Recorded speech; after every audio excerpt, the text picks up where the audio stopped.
Let's wrap up our discussion about decimals to go back and actually create a connection between fractions and decimals. So we're going to talk about how do you convert between fractions and decimals, which means how do we turn fractions into decimals, and how do we turn decimals back into fractions, right? And the big idea here is that they represent the same thing, right? Fractions represent some part of a whole. When I say 2/5, like in our first example here, I mean 2 out of 5 parts. Right? When I say 0.4, okay, which is actually the equivalent, we'll talk about how I got that. Okay, when I say that this 2/5 is equal to 0.4, what I mean, remember, this is the tenths place, right? 4/10, right? 4/10 of a whole, right? So I'm actually talking about the same thing when I say 2/5 and 4/10, right?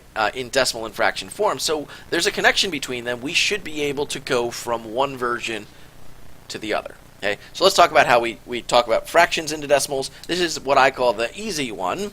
Okay, if I wanted to go from a fraction into a decimal, here's the answer: divide. This fraction bar is also a division symbol. It means the same thing. So this really means the same thing as 2 divided by 5, or, if you like the long division method, 5 into 2. So 5 goes into 2 0 times. Okay, again, here's my decimal point. Right, so I can bring something down. Okay, 5 goes into 20 4 times. 4 times 5 is 20. Right, and there's the 0.4 that I was talking about originally. Right, so all I did was I divided 5 into 2, like we did in some of the previous examples dividing with decimals. Right, this is equal to 0.4. Okay, if I'm talking about 5/6, it's the same thing. I'm going to do 6 into 5. Well, 6 doesn't go into 5. Okay, so that starts my decimals. 6 goes into 50. Again, I'm thinking about this. 6 times 9 is 54. That's too big. 6 times 8 is 48. So I'm going to go with that one. 8 times 6 is 48.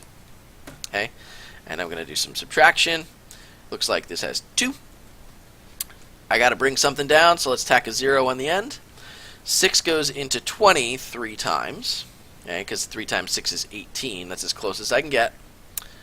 All right, let's do it again. I'm going to bring down a number. All right, I'm going to subtract 2. Okay. Uh-oh, I'm starting to run into a loop again because I'm about to do 6 into 20 again. That's what I just did here, right? And so this is where I'm going to say this is going to be repeating 3's at the end. Okay. So 5/6 is the same as 0.8333 repeating. Okay. For mixed numbers, what you can do is just say this is 2 point, and then I'm going to turn this into a decimal. So I'm just going to come down here. Let me change color so everything doesn't start running into each other. 8 goes into 1. It doesn't, so here's my decimal point. Okay. 8 goes into 10 once. Okay, and that's going to give me an 8. Okay. Here's my next place that I can bring down. 8 goes into 20 twice. Okay. 2 times 8 is 16. Right, and then I'm going to do one more because I know this ends right here. Okay, I'm going to subtract one more time. Okay, 20 minus 16 is 4. I got to bring down one more 0. 8 goes into 45 times. So this is 0.125. Remember, 0.125 is not my answer. That represents 1/8. So I'm going to tack that onto the 2. It's 2.125. Okay, so that would be my answer there. So if you ever end up with some whole number parts or mixed number parts, make sure that you include that 2 in my answer as well. So whenever we're dealing with fractions into decimals, it's just division. Sometimes we end up with something nice like 0.4. Sometimes we end up with our repeating. Sometimes we end up with mixed numbers, and they're all okay. Right? Going back the other way is also mainly easy. I'm going to show you a case that's not all that easy, but to convert from a decimal to a fraction, we are going to look at the last place value in the decimal, and we're going to place the numbers in the decimal over that last value. So let's take what I just said, which was probably complex sounding, and break it down. Okay, so I would look at this and say this is the tenths place. Remember, we say tenths. Okay, and then this next place is the hundredths place. Okay, which has a th at the end. Okay, hundredths place. So my last decimal place here is the hundredths place. So I'm going to place this over 100, and I'm going to take all the numbers in the entire problem. So in this case, 0.92, 92 over 100. Okay. In a lot of cases, they might ask you to reduce. I'm not going to do that now, but we can look at these and say because they both end in even number, they both have a 2 in them. So we could probably remove, in this case, I think there's a 4 in there. So there's some numbers that we can reduce. But for our purposes, we're just going to turn it into a fraction form, and that's it. So this is the second problem. I'm going to say 10th, 100th, 1000th, 10,000th place is the last place value in the number. So because it's goes to the 10,000th place, I'm going to place this over 10,000. Okay, and I'm going to take all the numbers in the decimal. No decimal point, no zero. Don't worry about leading zeros. I'm going to take 3587. Okay, so I would say this number, again, maybe not reduced. We're not sure. Okay, but 3587 over 10,000 is the decimal form. Okay, so let's look at some that maybe aren't as straightforward. Okay, 1.924. 1.924. I'm going to say ends in 10th. 100th, 1000th. So 1,000th place. So I'm going to place this over 1,000. Okay. And again, I'm going to take all of the numbers. 1, 9, 2, 4. Don't worry about decimal points. 1, 9, 2, 4. So 1924 over 1,000 is the fraction form. It is not reduced. We might have to reduce, but it is now in fraction form, and that's all we're worrying about. So let's do this last one. This is the extreme example.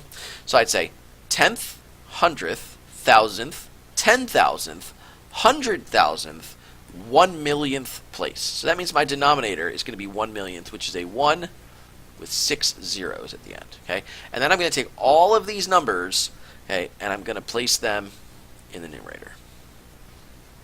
Okay, so I'd say this number, which is like 80,669,459 over 1,000,000. That is the fraction version of our decimal. Right? So we can now convert from fractions into decimals just by doing a division problem. We can convert from decimals into fractions just by using that last place value as the denominator. Okay? But if you notice these decimals, there's one thing that was kind of nice about them, and that is that they all ended. Right? We had some cases when we were doing multiplication and division that we had repeating decimals like these. Okay? I'm not going to show you how to change all of them into fraction form because it involves some algebra and it's not something that we're to yet, so I'm not concerned about it. Here's the one thing I will say. There are some common ones. I would say 0.1 repeating, right? I know that that's 1/9. I'm never doing this algebra stuff to figure out. I just know that 0.1 repeating is 1/9. Another common one is 0.3 repeating. That's 1/3. And I would say 0.6 repeating is important. That's 2/3, right? So these are kind of common fractions that we use a lot, and it's nice to know that they're equivalent form, that 0.3 repeating, 0.6 repeating are 1/3 and 2/3. So I'm not going to go into how to do more complicated ones like 0.23, 23, 23 forever, but it's helpful to know some of the common ones like 0.3, 0.6, and 0.1 repeating. So if you can remember those, you don't have to do any crazy conversion, and then later on after we do some algebra we'll come back and talk about how do you convert repeating decimals into a fraction.